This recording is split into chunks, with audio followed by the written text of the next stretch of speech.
kotoran-kotoran yang bisa menutupi cermin kaca jiwa kita. Kotoran-kotoran yang bisa nempel pada zujajah.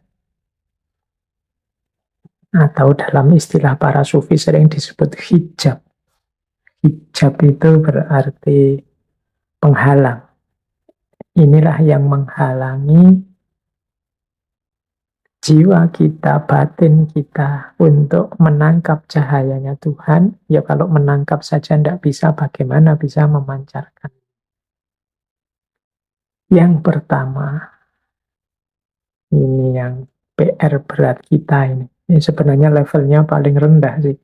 Tapi kita masih sering terjebak di sini.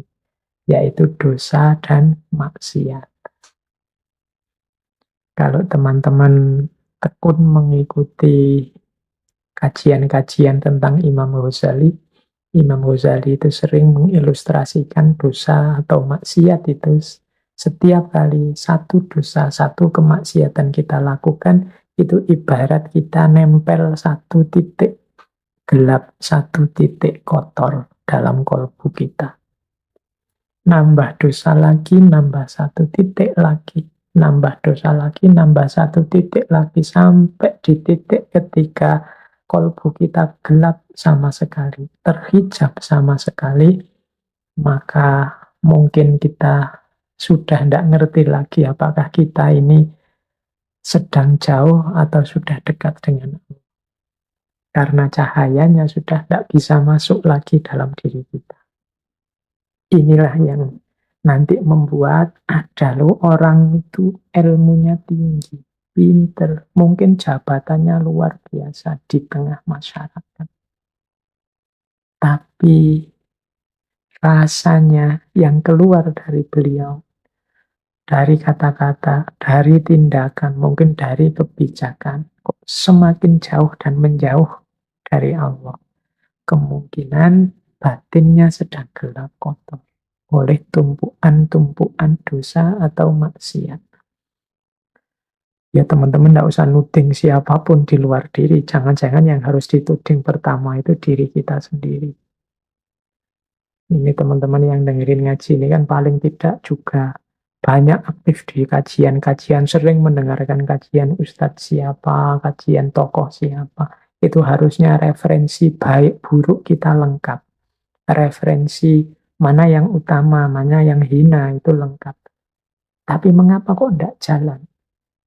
Itu kemungkinan karena hidayah Allah tidak kelihatan. Mengapa hidayah Allah tidak kelihatan? Karena batin kita sedang gelap, tertutup oleh hijab-hijab.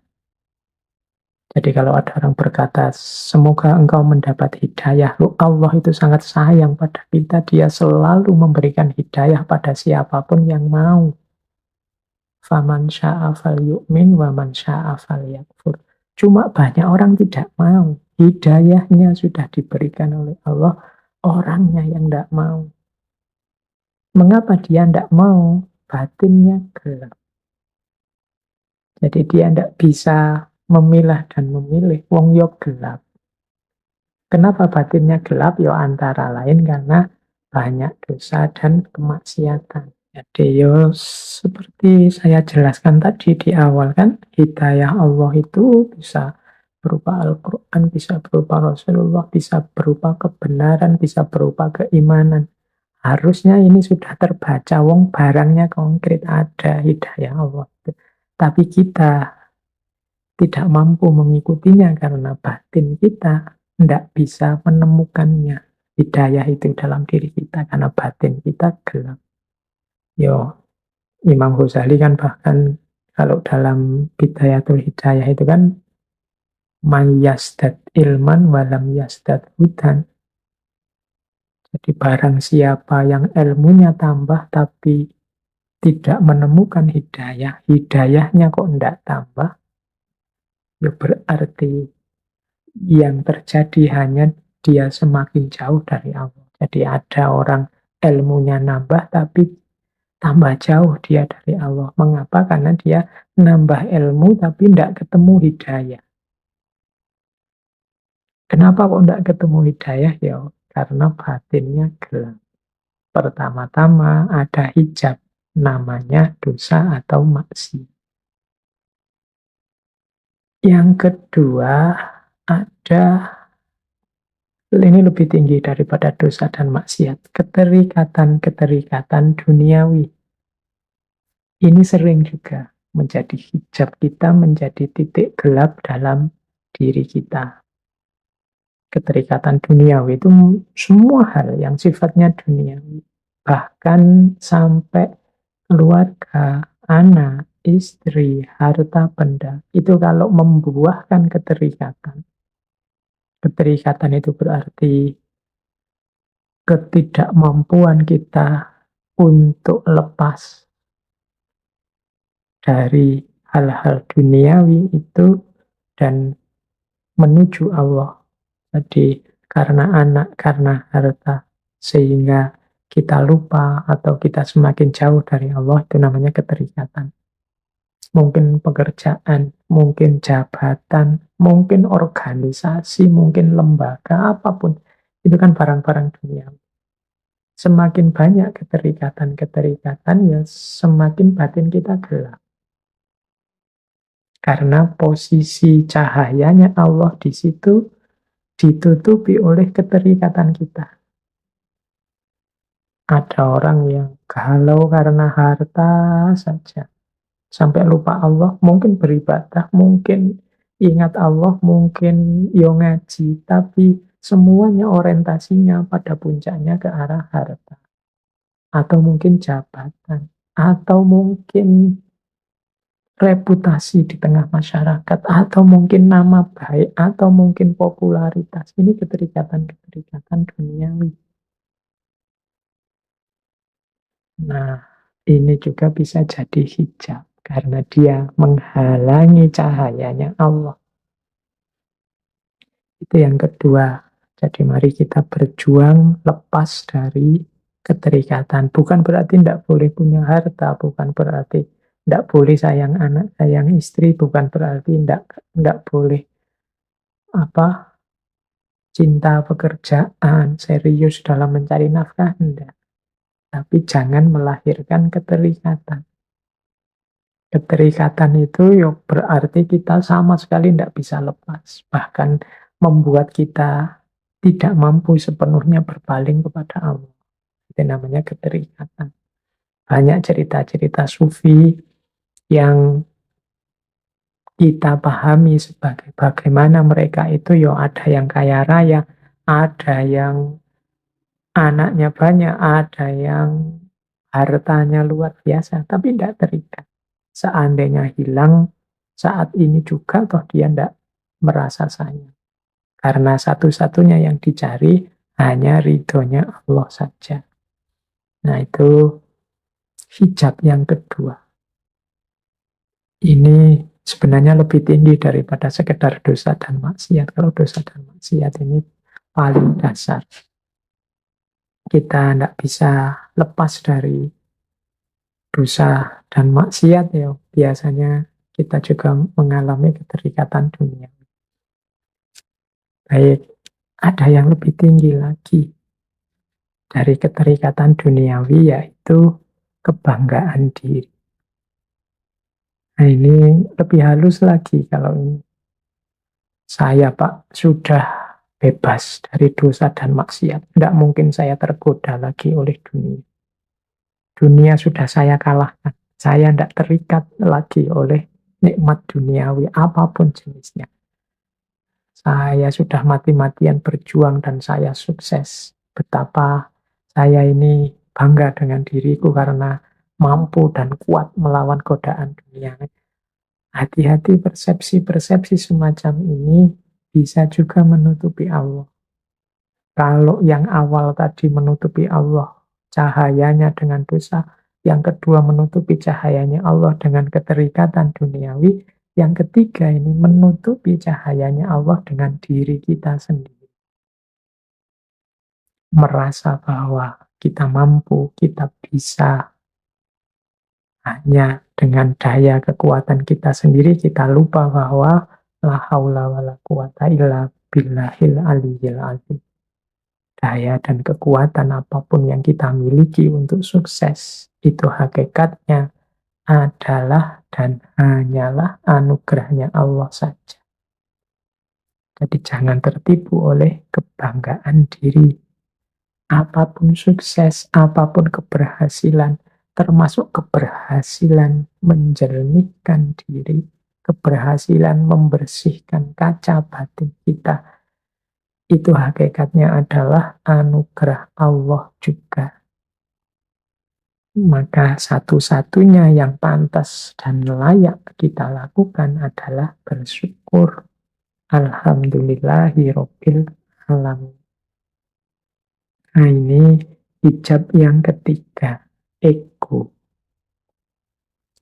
Ada lagi hijab yang keempat. Hijab yang keempat ini salah atau sesat orientasi. Kalau salah itu memang jalannya keliru, kalau sesat itu ya kayak orang tersesat. Jadi orang tersesat itu kadang-kadang maunya benar tapi di tengah jalan melenceng. Ini orientasinya sesat. Bukan sesat kufur atau sesat yang sering kita bikin makian ke orang dasar sesat, enggak begitu. Enggak sedalam itu, tapi sesat salah orientasi itu mungkin kita benar di atas semuanya, enggak ada lagi yang mengotori kita dari dosa, maksiat, keterikatan, kebanggaan diri.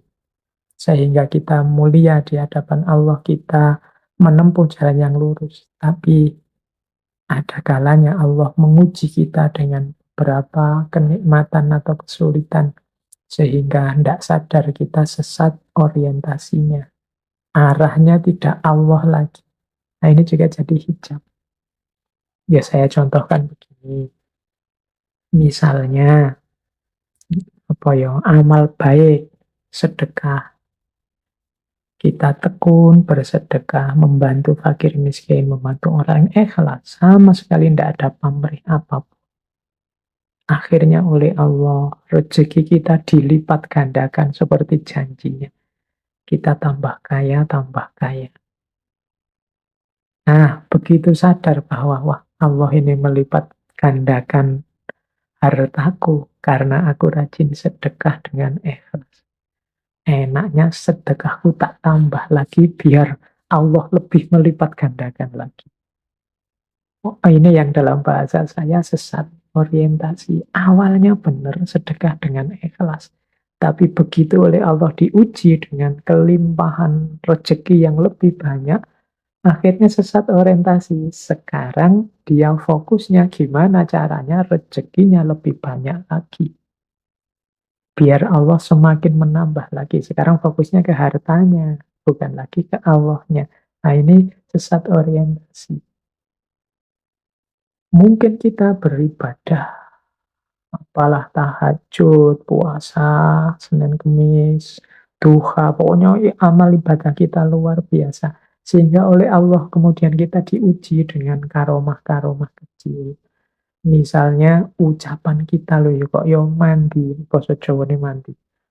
Ucapan kita kok ampuh ya. Kita ngomong apa gitu terus kok yo kejadian bener. Kita meramal apa beneran begitu.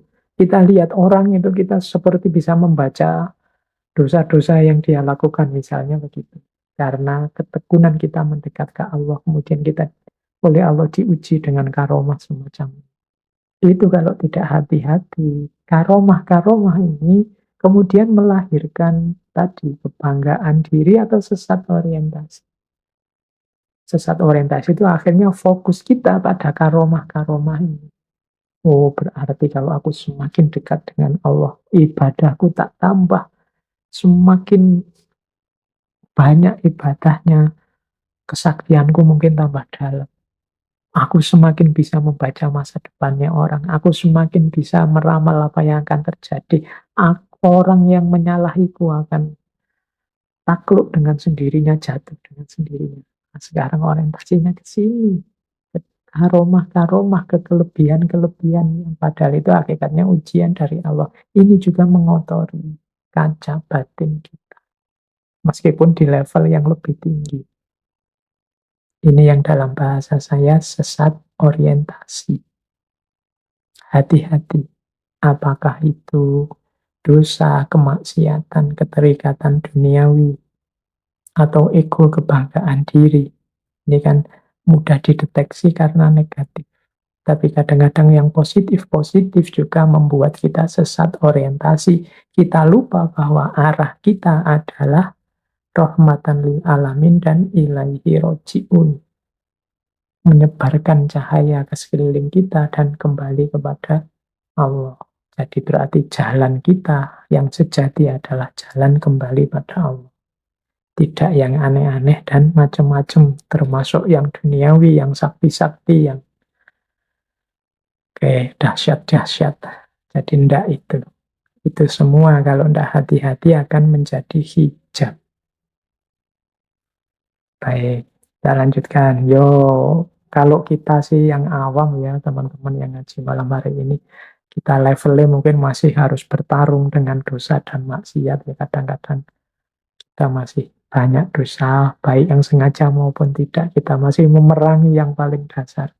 Semoga kita pelan-pelan bisa membersihkan hijab-hijab dari yang paling dasar sampai yang paling tinggi. Sehingga nanti secara paripurna kita bisa ilaihi roji'un. Ayo belajar bareng-bareng, saling membantu, saling mengingatkan. Meskipun dengan adab dan akhlak yang sesuai. Baik, saya lanjutkan. Milikilah kualitas-kualitas ini. Yang pertama, rilo, bahasa Arabnya ridho. Yang kedua, legowo. Yang ketiga, nerimo. Yang keempat, anurogo. Yang kelima, eling. Yang keenam, santoso. Yang ketujuh, gembiro. Yang kedelapan, rahayu. Terus wilujengan, marsudi kaweruh, semedi, dan ngurang-ngurang. Rada abot iki ketok. Iya. Ya, satu-satu. Ini bahasa Jawa ya, semoga tidak rumit. Rilo, rilo itu bahasa Arabnya ridho. Bahasa gantinya itu ikhlas. Jadi ikhlas itu di luar hasrat. Hanya Tuhan, hanya Allah yang jadi awal dan akhirnya. Setelah itu legowo. Legowo itu apa? Boleh apa saja terjadi, tidak apa-apa. Itu legowo. Tidak memberati apapun. Kehilangan juga tidak apa-apa. Asal bukan kehilangan Allah, itu legowo.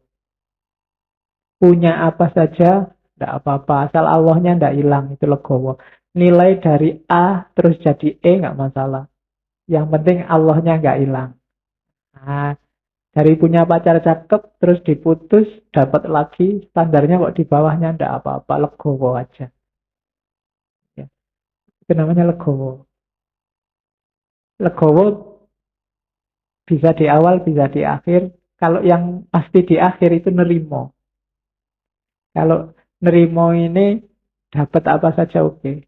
Tidak menyesal, tidak menuntut apa-apa. Bahasa agamanya kona'ah. Punya wajah jelek, diterima aja.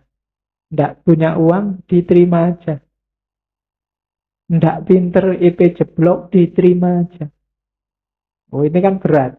Kita kan manusia hari ini susah nerimo. Semua orang menuntut hari ini. Menuntut keinginannya agar terpenuhi, menuntut egonya agar terpenuhi, dan seterusnya. Jadi nerimo. Setelah itu rendah hati, anurogo.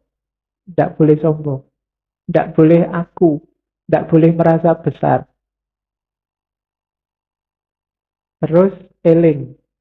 Untuk bisa empat yang di atas, itu harus eling. Eling itu bukan lawan dari tidur atau pingsan.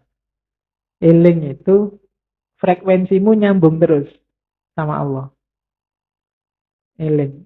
Mau apa aja, kamu eling.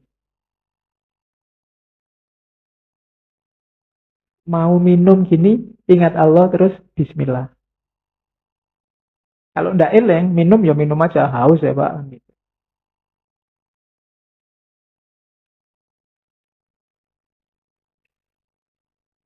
Terus Santoso. Ini bukan nama orang ya, bukan nama PO Base juga. Santoso itu di Indonesia kan jadi Sentosa. Makna pasnya itu selalu berada di jalan yang benar. Biar santoso, maka setiap kali baca Fatihah kamu berdoa ihdinas sirotol mustaqim. Jadi sebenarnya jalan yang benar itu kita semua sudah tahu. Tinggal mau konsisten apa enggak. Biar hidupmu santosa, konsistenlah dengan jalan yang benar. Terus gembira. Untuk menuju ilmu sejati nggak boleh stres, nggak boleh depresi. Orang stres dan depresi itu orang yang tidak rilo, tidak legowo, tidak nerimo. Tapi kalau kamu rilo, legowo, nerimo, kamu mesti ceria terus. Nggak ada sumpeknya. Kamu galau, sumpek, itu kan keinginanmu nggak terpenuhi. Cita-citamu gagal. Masa lalumu jelek. Kan itu. Itu berarti kamu ndak rilo, ndak legowo, ndak nerimo. Biar rilo, legowo, nerimo, itu gembira. Orang yang sudah mempunyai tiga karakter itu pasti gembira, ceria. Dari wajahnya kelihatan. Jadi orang dekat juga enak. Ndak mencurang, ndak sumpek, suntuk. Diajak ngobrol nggak enak. Dari mana mas? Dari belakang. Mau kemana? Mau ke depan. Nah, dari mana Thomas kok jalan kaki aja? Emangnya harus ngerangkak? Terus saya diajak ngomong, jawabin nggak enak terus. Nggak ceria, hidup jadi beban. Nggak akan ketemu ilmu sejati. Orang kayak gini mesti mengeluh terus. Ya, terus rahayu. Rahayu itu biasanya kita pakai ini ya, hayu, rahayu. Hatinya selalu ingin melakukan yang baik. Makanya Islam kenal Assalamualaikum, agama yang lain ada yang pakai istilah rahayu. Berarti mengharapkan orang lain dalam kondisi baik, selamat, selamat. Selanjutnya wilujengan. Jangan salah, untuk cari ilmu sejati juga kamu harus wilujeng, harus sehat. Jangan mentang-mentang saya mau ilmu sejati tirakat terus poso, ndak makan, ndak minum, ndak merokok, ya kecut. Ya, sehatlah ya. Sehat dulu baru bisa semua ini. Lah kalau kamu sakit ya mikir gembira, mikir santosa, eleng ya abot. Sehat, jaga kesehatan. Jangan melakukan hal-hal yang mencederai kesehatan. Itu menunjukkan kamu tidak amanah. Karena badanmu, fisikmu itu titipannya Allah, bukan milikmu yang bisa kamu pakai sesuka hatimu. Itu amanat dari Allah dijaga. Kalau memang tidak ada yang penting ya tidak usah melekan. Kalau memang nggak kepepet karena nggak ada uang ya makanlah 3 kali sehari. Kalau nggak ada uang ya utanglah. Ya, kalau sudah terlalu banyak utang ya ganti warung. Yang belum ada utangnya. Ya, lo kan gampang, ya. Tinggal pindah angkringan di sebelah kan sudah utang yang baru. Gak apa-apa. Ya kalau ada yang nagih marah-marah, ya bilang aja ini menjaga amanahnya Allah ini loh kok berat. Oke, terus sehat ya badannya, baru setelah itu marsudi kawero. Nambah wawasan terus, jangan berhenti-berhenti. Sampai besok-besok. Tidak boleh merasa pintar meskipun sudah jadi profesor, jadi luar negeri, jadi wis nggak masalah wis. Tetap harus dikawal. Jangan merasa sudah. Harus selalu belum untuk ilmu ya. Setelah itu semedi. Semedi ini fungsinya introspeksi ke dalam. Yang dilakukan di atas tadi semuanya sudah pas apa belum? Kalau bahasa agamanya tafakur muhasabah. Harus ada fase ininya. Dan yang terakhir, ngurang-ngurangi. Tidak boros. Tidak kakean turu, tidak kakean makan, nggak dikurangi dikit-dikit.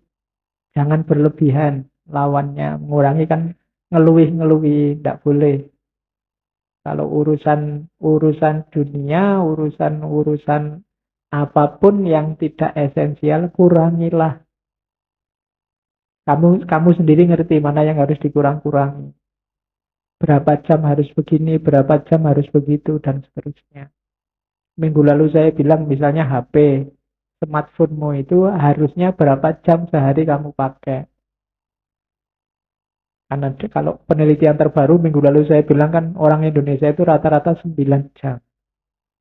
Dilihat mungkin penelitiannya lewat provider-provider itu. Jadi hitunganku 9 jam itu sudah luar biasa. Wong tidur manusia dewasa saja 7 jam. Itu 9 jam. Jadi yo kurangilah dikit-dikit. Yo 9 jam kurang 5 menit lah sebentar. Yo kan pelan-pelan terus 9 jam kurang 10 menit, 9 jam dikurangi. Kalau selama ini bangun tidur yang dicari dulu HP, terus ada WA apa. Yo sekali-sekali nggak usah nyari HP dulu lah. Begitu mau nyari HP, andaan nanti aja tak buka jam-jam 8. Kalau memang sangat penting kan masuk di WA, mestinya kan telepon kan gitu pikiranmu biar gak was-was. Jangan-jangan ada yang komentari aku nih, jangan-jangan ada yang ya ngomong aku nih kan selalu kalian gitu tuh. Begitu kamu posting itu biasanya harus kamu jangan-jangan ada yang komentari nih, ada yang jempol nggak, ada yang kan gitu terus. Jadi kamu terpaku di situ terus. Dikurang-kurangi ya dikit-dikit. Demi yang lebih penting, ilmu sejati. Terus ada lagi saya catat ada toponya anggota badan. Ini yang fisik ya, yang badan tadi itu bisa dipilah jadi 1, 2, 3, 4, 5, 6, 7. Kalau bahasa modern mungkin namanya diet, tapi diet rohani, bukan diet jasmani.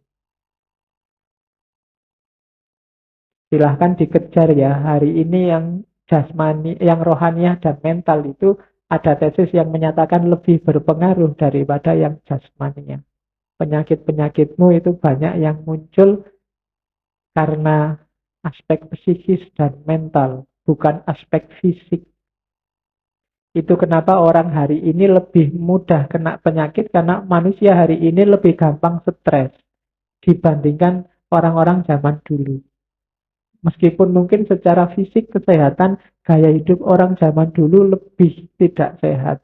Kalau pakai teori kesehatan modern. Nah, di Dewa Ruci ada topo diet rohania, diet mental. Biar mentalmu sehat secara fisik. Yang pertama mata. Matamu itu, gak enak ya ngomong matamu. Uh, Yalah, enggak apa-apa. Mata Anda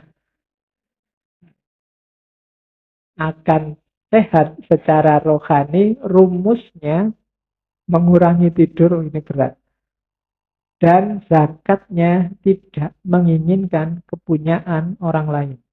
Tidak tamak. Mata kita akan sehat. Ngelirik miliknya orang lain. Rasanya kok orang lain selalu lebih hebat dari kita. Kok pacarnya orang lain lebih cakep ya. Istrinya orang lain lebih cakep ya. Itu ingin. Jadi sebenarnya ini fitrahnya manusia diramal Al-Quran, diramal Nabi. Bahwa manusia itu kalau dikasih satu gunung emas, dia akan pingin dua gunung emas. Sudah punya satu istri cantik, masih mimpi punya dua istri cantik, punya dua, pingin tiga. Kalau nggak dibatasi bisa sebanyak-banyaknya.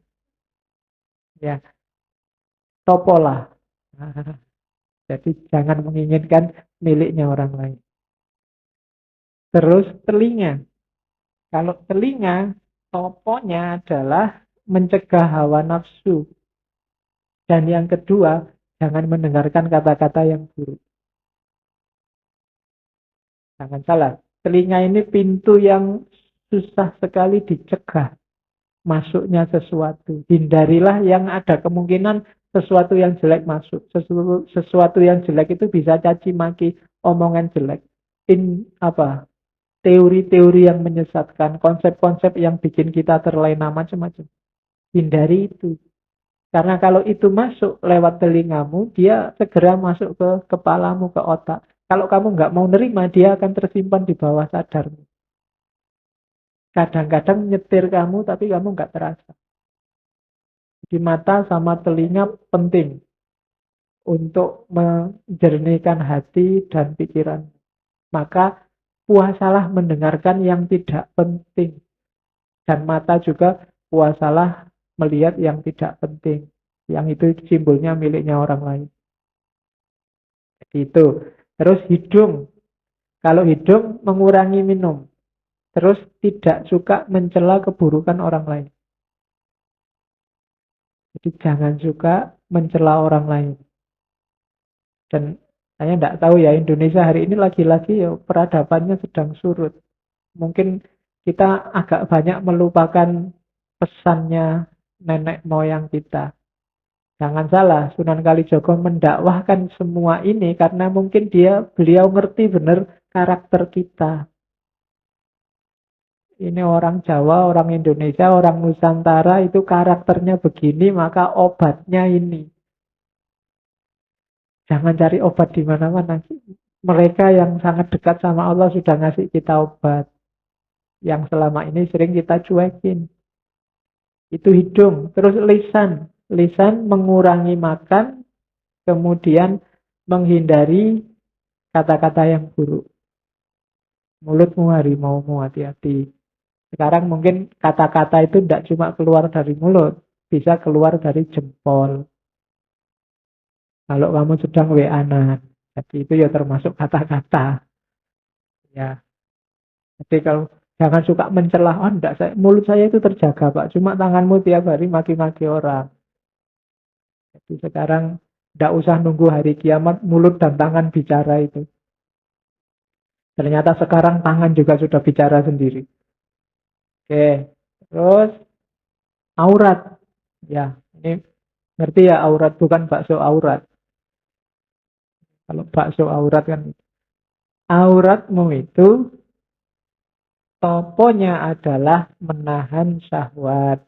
Zakatnya menghindari zina.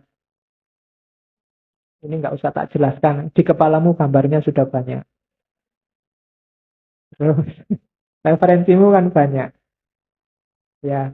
Terus tangan. Tangan itu toponya adalah tidak mencuri, tidak mengambil yang bukan haknya. Dan yang ketiga, zakatnya tidak suka menyakiti orang lain lewat perbuatan kita. Kaki, ya, tugasnya apa? Menghindari berbuat jahat. Hindarilah. Dan zakatnya apa? Introspeksi. Jangan-jangan yang dilakukan selama ini keliru. Lakukan topo ini, lakukan diet ini, maka kita akan sehat. Mata, telinga, hidung, lesan, aurat, tangan, dan kaki. Hidupmu akan tentram. Pakai rumus ini. Ini yang pesan bukan saya, tapi Sunan Kalijogo lewat suluk Dewa Ruci dan suluk linglungnya. Upaya menaklukkan energi dan menguasai energi hidupmu. Itu tapa, latihan untuk menaklukkan dirimu. Nah, nanti di suluk linglung sama di Dewa Ruci ada beberapa jenis tapa. Ada topo untuk badan, untuk hati, untuk nafsu, untuk nyawa, untuk rasa, untuk cahaya, dan untuk atma. Ini narasinya bagus. Ada aspek toponya, ada aspek zakatnya. Topo itu ke dalam, zakat itu keluar. Untuk mencari keutamaan badan, toponya adalah sopan santunlah. Zakatnya gemar berbuat baik. Maka kamu akan bisa menguasai energi badanmu. Energi jasmaniahmu. Jadi sopan santunlah, beradablah, dan berbuatlah baik. Yang kedua untuk hatimu, toponya ada dua. Toponya adalah rela dan sabar. Jakatnya jangan berprasangka buruk. Jangan suudzon pada orang lain. Jangan percaya hoak. Ya, topomu itu. Zakatmu itu. Toponya rela dan sabar. Nafsu, untuk melatih nafsu, toponya adalah ikhlas. Nafsu itu selalu menuntut, meminta sesuatu, berpamrih, jalan keluarnya apa? Latih dia untuk ikhlas. Kalau nafsumu terlatih ikhlas, dia akan lebih mudah dikontrol. Kemudian zakatnya adalah tangguh menghadapi ujian, kesengsaraan, dan pemaaf.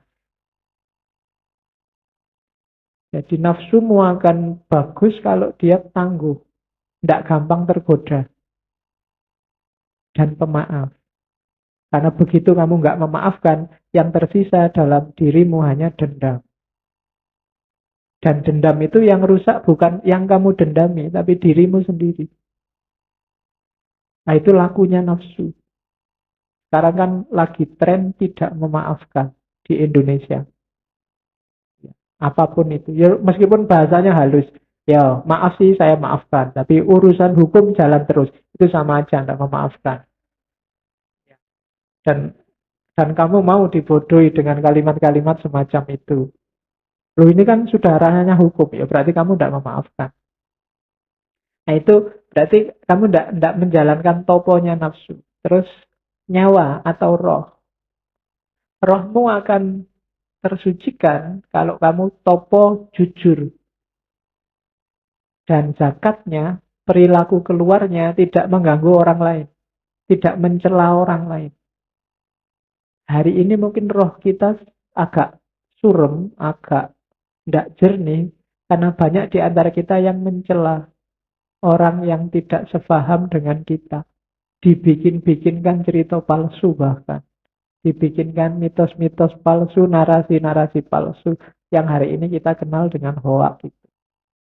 Itu menunjukkan bahwa jiwa kita, roh kita sebenarnya sedang keruh warnanya. Terus rasa, intuisi. Kalau ingin intuisi kita tajam, toponya adalah lakukan keutamaan, kebajikan. Hidup ini banyak pilihan dan kita pasti sudah ngerti ini baik, ini buruk, ini bijaksana, ini ngawur. Pilih yang utama terus. Maka intuisi kita akan tajam.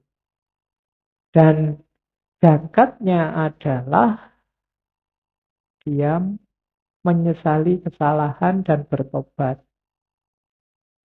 Masih merasa bahwa kita punya banyak salah terus bertobat. Jadi kalau nyawa kita keruh karena kita tidak mencela, maka intuisi kita keruh kalau kita merasa selalu benar.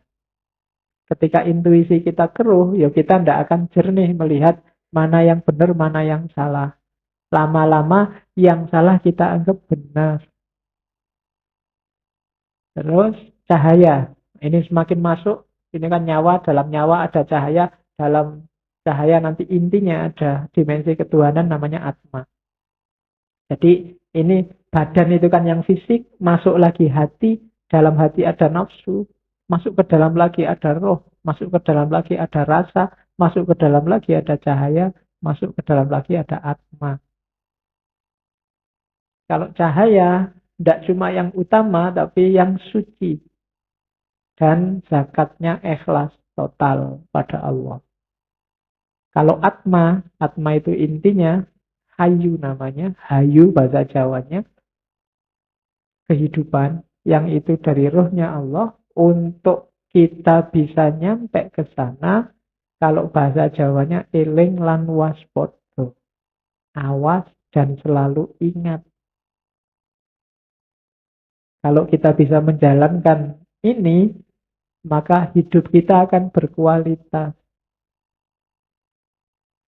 Jadi itu semua kan semacam rangkuman akhlak-akhlak mulia kalau kita belajar dunia tasawuf amali. dan yang lebih mungkin diajarkan pada masyarakat dibandingkan yang lebih jelimet seperti saya bilang tadi.